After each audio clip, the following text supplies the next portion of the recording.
स्वागत है सभी मित्रों का। पतंजलि योग सूत्र भाग 1 और उसके आज हम 8वें प्रवचन में हैं। ये प्रवचन का नाम है दुख की संरचना का बोध।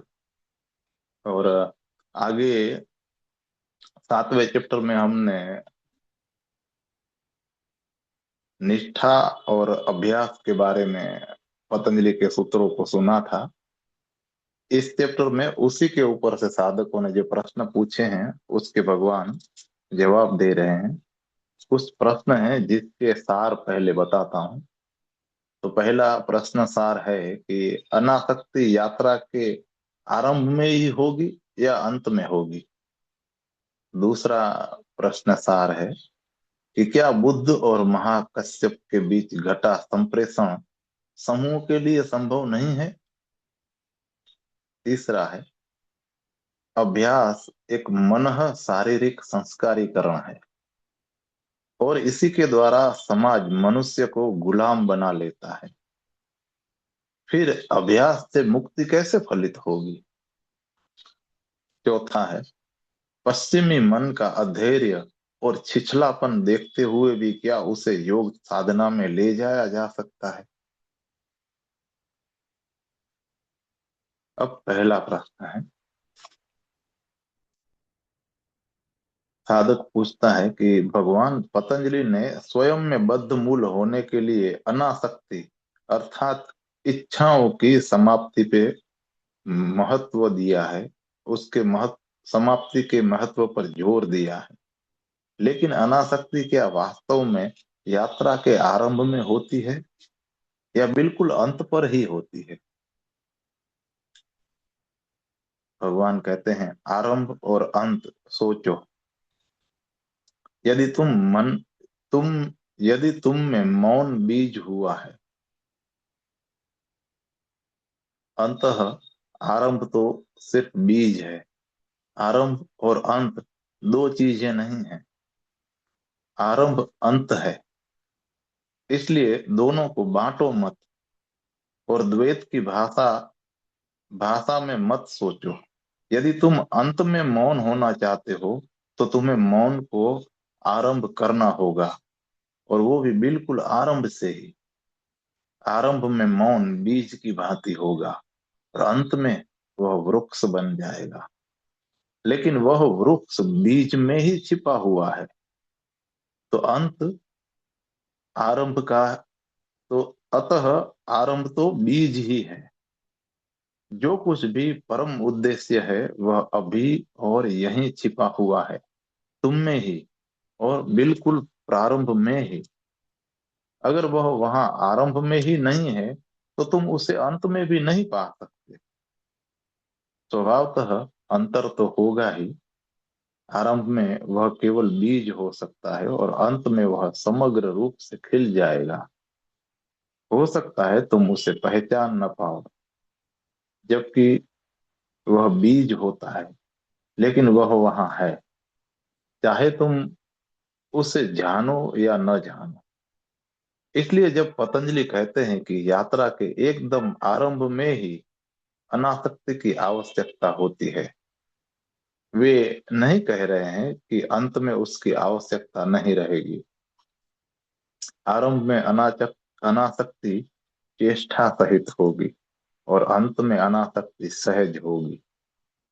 आरंभ में तुम्हें इसके प्रति सचेत रहना होगा, अंत में इसके प्रति सचेत रहने की कोई आवश्यकता न होगी। यह तो बस तुम्हारा स्वाभाविक प्रवाह होगा। आरंभ में तुम्हें इसका अभ्यास करना होता है। सतत जागरूकता की आवश्यकता होती है। एक संघर्ष होगा तुम्हारे अतीत के साथ, तुम्हारी आसक्ति के ढांचों के साथ। संघर्ष तो वहां होगा, लेकिन अंत में कोई संघर्ष नहीं रहेगा। कोई विकल्प नहीं, कोई चुनाव नहीं। तुम बस कामना रहितता की दिशा की ओर प्रवाहित होगे। यह तुम्हारा स्वभाव बन जाएगी। लेकिन ध्यान रहे, जो कुछ भी उद्देश्य है उसका बिल्कुल शुरू से ही अभ्यास करना पड़ता है। वह पहला कदम ही अंतिम भी है। अतः बहुत सतर्क रहना पड़ता है पहले कदम के प्रति। यही पहला कदम सम्यक यदि पहला कदम सम्यक दिशा में होता है, केवल तभी अंतिम की उपलब्धि होगी। अगर तुम पहले कदम को गंवा देते हो तो तुमने सार को गंवा दिया है। इसके प्रति भ्रम बार बार तुम्हारे मन में उठेगा, इसलिए इसे समझो गहरे ढंग से। क्योंकि पतंजलि कई बातें कहेंगे जो लगती है अंतिम लक्ष्य की भांति। उदाहरण के तौर पर अहिंसा अंत है, साध्य है। व्यक्ति इतना करुणामय बन जाता है, इतने गहरे रूप से प्रेम से भरा हुआ कि उसमें कोई हिंसा नहीं होती, हिंसा की कोई संभावना नहीं। प्रेम या अहिंसा अंत है, लेकिन पतंजलि प्रारंभ से ही इसका अभ्यास करने को कहेंगे। ध्येय को आरंभ से ही तुम्हारी दृष्टि में होना पड़ता है। यात्रा का पहला कदम ध्येय के प्रति पूर्णतया समर्पित होना चाहिए। ध्येय की ओर निर्देशित, ध्येय की ओर बढ़ता हुआ। यह शुरू में एक दृढ़ चीज नहीं हो सकती, नहीं पतंजलि इसकी आशा रखते हैं। प्रारंभ में तुम समग्र रूप से अनासक्त नहीं हो सकते हो, लेकिन तुम कोशिश कर सकते हो। वह प्रयास ही तुम्हारी सहायता करेगा। तुम बहुत बार गिरोगे, बार बार तुम मोह में पड़ जाओगे, और तुम्हारा मन इस तरह का है कि तुम अनासक्ति से भी आसक्त हो जाते हो। तुम्हारा ढांचा बिल्कुल अचेतन है, लेकिन चेष्टा, सचेत चेष्टा धीरे धीरे तुम्हें सचेत और जागरूक बना देगी। और एक बार तुम मोह की पीड़ा को अनुभव करने लगे तो फिर प्रयास की जरूरत कम रहेगी। क्योंकि कोई भी दुखी नहीं होना चाहता है, कोई अप्रसन्न नहीं रहना चाहता। हम दुखी हैं क्योंकि हम नहीं जानते कि हम क्या कर रहे हैं। लेकिन हर मनुष्य में प्रसन्नता के लिए ललक होती है। कोई दुख के लिए लालायत नहीं होता, लेकिन हर कोई दुख का निर्माण कर लेता है, क्योंकि हम नहीं जानते कि हम क्या कर रहे हैं। हम इच्छाओं में सरक रहे होते हैं, प्रसन्नता को पाने के उद्देश्य से। लेकिन मन का ढांचा ऐसा है कि हम वस्तुतः दुख की ओर बढ़ते हैं। बिल्कुल प्रारंभ से जब बच्चा पैदा होता है तो फिर पाला पोसा जाता है। गलत बनावट उसके मन में भर दी जाती है, गलत मनोवृत्तियां भर दी जाती है। कोई उसे गलत बनाने का प्रयत्न नहीं कर रहा है, लेकिन गलत ढांचों वाले लोग चारों ओर हैं। वे कुछ और हो नहीं सकते, वे निस्सहाय हैं। एक बच्चा बिना किसी ढांचे के उत्पन्न होता है, केवल एक गहरी ललक सुख पाने के लिए उपस्थित होती है। लेकिन वह नहीं जानता कि उसे कैसे प्राप्त करे। यह कैसे अज्ञात है। वह जानता है वह जानता है यही कि इतना भर निश्चित है कि सुख प्राप्त करना ही है। वह इसके लिए जीवन भर संघर्ष करेगा। लेकिन वे साधन, वे विधियां कि उसे कैसे पाया जाए, कहाँ पाया जाए, उसे कहाँ जाना चाहिए, उसे ढूंढने, वह नहीं जानता है। समाज उसे सिखाता है सुख को किस तरह प्राप्त करना है, और समाज गलत है। एक बच्चा सुख चाहता है, लेकिन हम नहीं जानते उसे कैसे सिखाएं सुखी होना। और जो कुछ भी हम उसे सिखाते हैं वह दुख की ओर जाता हुआ मार्ग बन जाता है। उदाहरण के लिए हम उसे सिखाते हैं कि अच्छा बनने की बात, हम उसे सिखाते हैं कुछ निश्चित बातें ही करना, और दूसरी बातें हम उसे सिखाते हैं कुछ निश्चित बातें नहीं करना और दूसरी बातें करना, बिना कभी यह सोचे हुए कि वे स्वाभाविक हैं या अस्वाभाविक। हम कह देते हैं यह करो वह मत करो, लेकिन हमारा अच्छा अस्वाभाविक भी हो सकता है। और यदि जो कुछ हम अच्छे की भांति सिखाते हैं वह अस्वाभाविक हो, तो हम दुख का एक ढांचा निर्मित कर रहे होते हैं। उदाहरण के लिए, एक बच्चा क्रोध में होता है, हम उसे कह देते हैं कि क्रोध बुरा है, क्रोध मत करो। लेकिन क्रोध स्वाभाविक है, और केवल कह देने से कि क्रोध मत करो, तुम क्रोध को नष्ट नहीं कर सकते। हम बच्चे को सिखा रहे हैं केवल उसे दबा देना है, और दमन दुख बन जाएगा, क्योंकि जो कुछ भी दबाया जाता है जहर बन जाता है। वह शरीर के रसायनों में घूमता फिरता है, वह विषाक्त होता है। और उसे क्रोधित न होने की बात लगातार सिखाने के द्वारा हम उसे अपना शरीर विस्मय करना सिखा रहे होते हैं। एक चीज जो हम उसे नहीं सिखा रहे हैं वह है क्रोधित कैसे न हुआ जाए। हम तो बस उसे सिखा रहे हैं कि क्रोध को किस तरह दबाया जाए। और हम उसे बाध्य कर सकते हैं क्योंकि वह हम पर आश्रित है, वह निस्सहाय है, उसे हमारे पीछे चलना पड़ता है। यदि हम कहते हैं कि क्रोध मत करो, तो वह मुस्कुरा देगा। वह मुस्कुराहट झूठी होगी, भीतर तो वह कुल बुला रहा है, भीतर वह घबराहट में है, वहां भीतर आग है, और वह बाहर मुस्कुरा रहा है। एक छोटा बच्चा, और हम उसे पाखंडी बना रहे हैं। वह झूठा और विखंडित बन रहा है। वह जानता है कि उसकी मुस्कान नकली है और उसका क्रोध वास्तविक है, लेकिन वास्तविक को दबाना पड़ता है और अवास्तविक को जबरदस्ती लाना पड़ता है। वह हिस्सों में बट जाएगा, और धीरे धीरे वह खंडित होना इतना गहरा हो जाएगा, वह भेद इतना गहरा हो जाएगा कि जब कभी वह मुस्कुराता है, वह एक झूठी मुस्कान मुस्कुराएगा। और यदि वह प्रामाणिकता पूर्वक क्रोधित नहीं हो सकता, तब वह किसी चीज के बारे में प्रमाणिक नहीं हो सकता, क्योंकि तब प्रामाणिकता निंदित हो जाती है। वह अपना प्रेम अभिव्यक्त नहीं कर पाएगा, वह अपना आनंद उल्लास अभिव्यक्त नहीं कर पाएगा। वह भयभीत हो जाएगा यथार्थ के प्रति।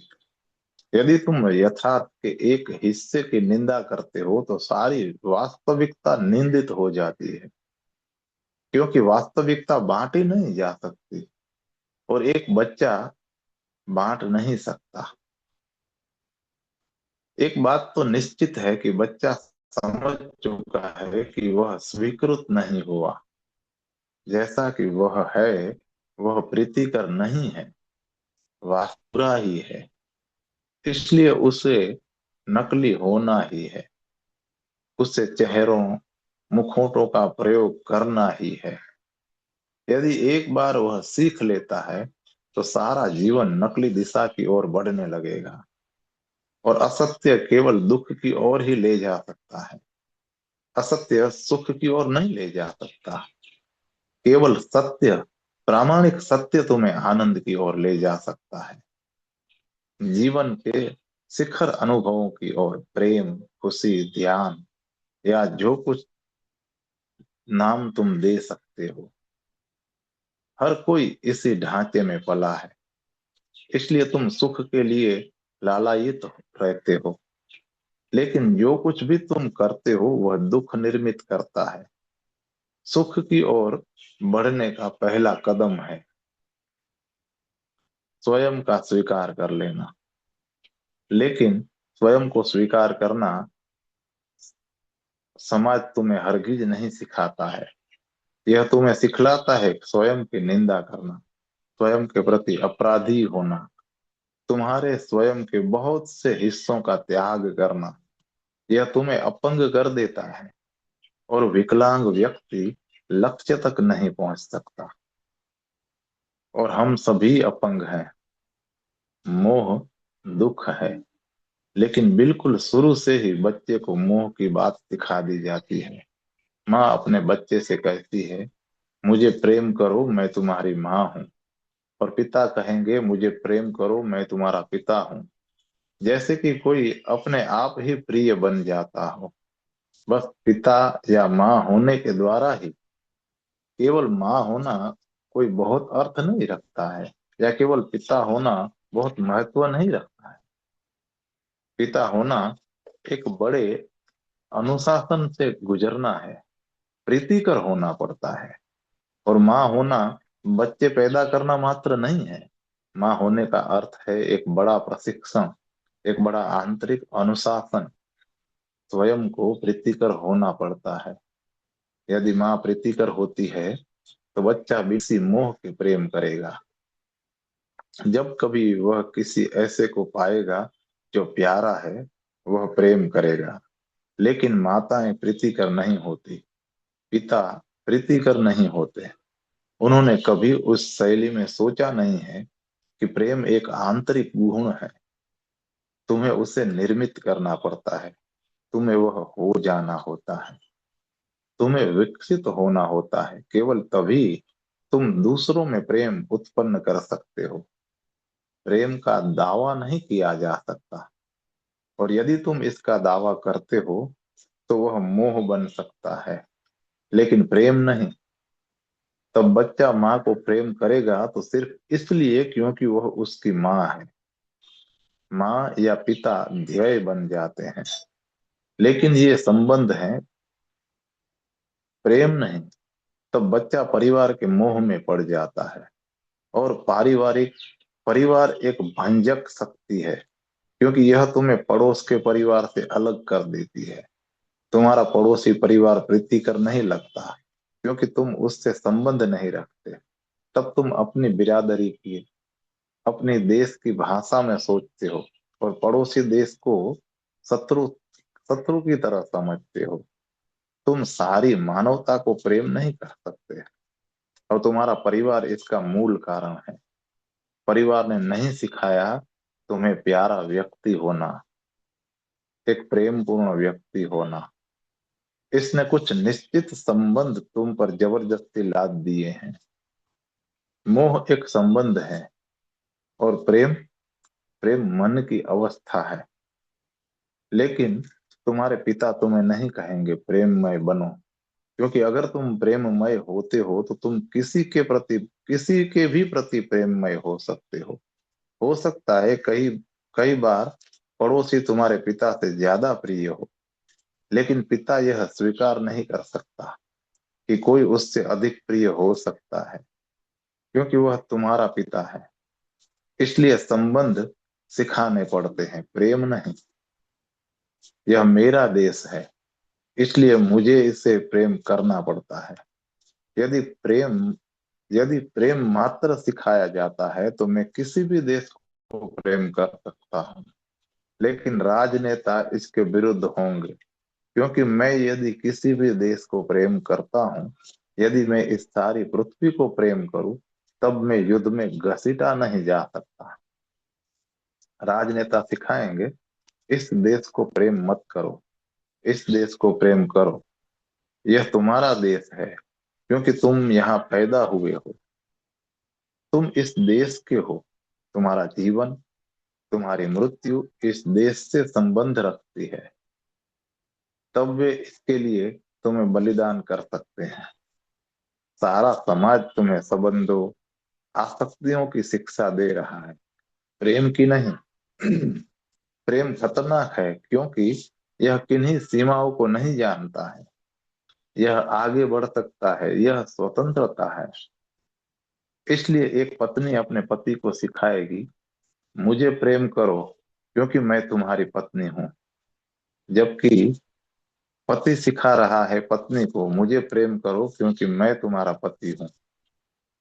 कोई प्रेम नहीं सिखा रहा। यदि केवल प्रेम सिखाया जाता, तब पत्नी कह सकती थी कि दूसरा व्यक्ति ज्यादा प्रिय है।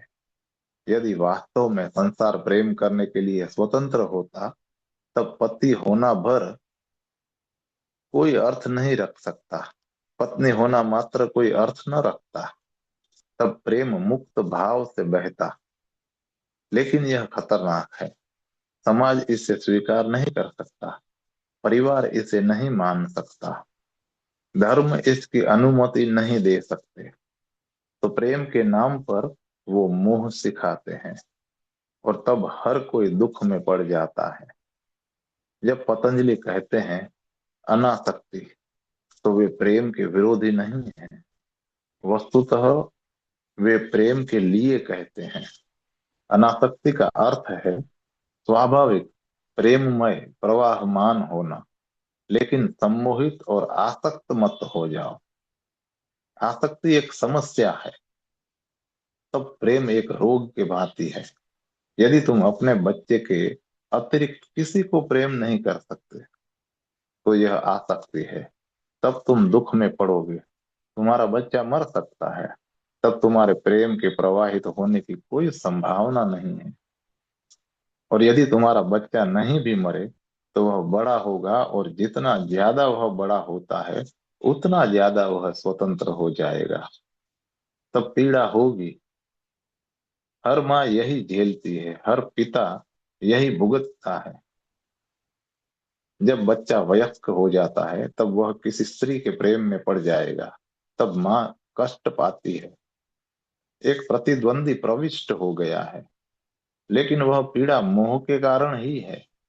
अगर माँ ने वास्तव में बच्चे को प्रेम किया होता, तो वह उसे स्वतंत्र होने में मदद करती। वह उसे संसार में घूमने में मदद देगी, जितने संभव हो उतने प्रेम संपर्क बनाने में, क्योंकि वह जानेगी कि जितना ज्यादा तुम प्रेम करते हो, उतने ज्यादा तुम परितृप्त होते हो। जब उसका बच्चा किसी स्त्री के प्रेम में पड़ता है, तो माँ प्रसन्न होगी, वह आनंद से नाच उठेगी। प्रेम तुम्हें कभी दुख नहीं देता, क्योंकि अगर तुम किसी को प्रेम करते हो, तुम उसकी प्रसन्नता को प्रेम करते हो। लेकिन यदि तुम किसी के प्रति आसक्त होते हो, तुम उसकी प्रसन्नता को प्रेम नहीं करते। तुम केवल अपने स्वार्थ के कारण प्रेम करते हो।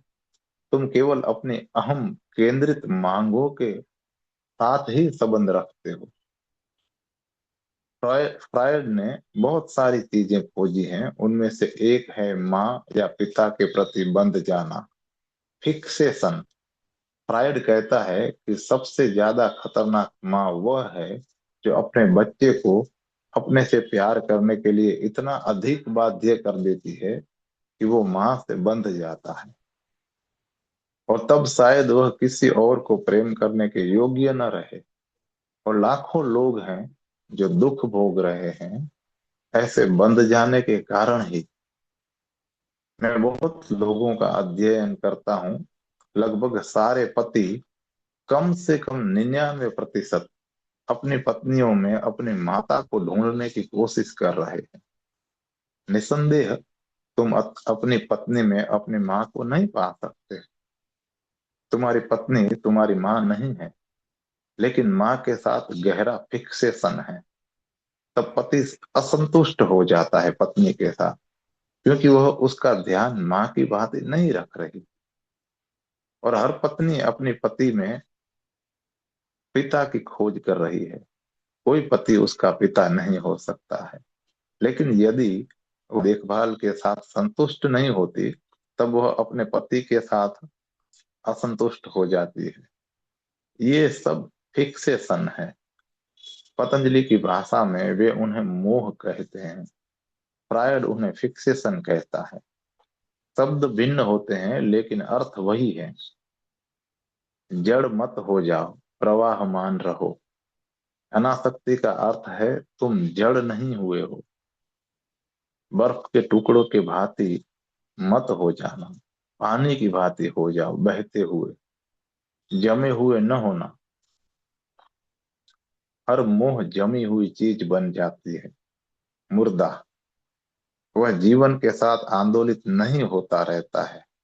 वह निरंतर गतिमान प्रति संवेदन नहीं होता।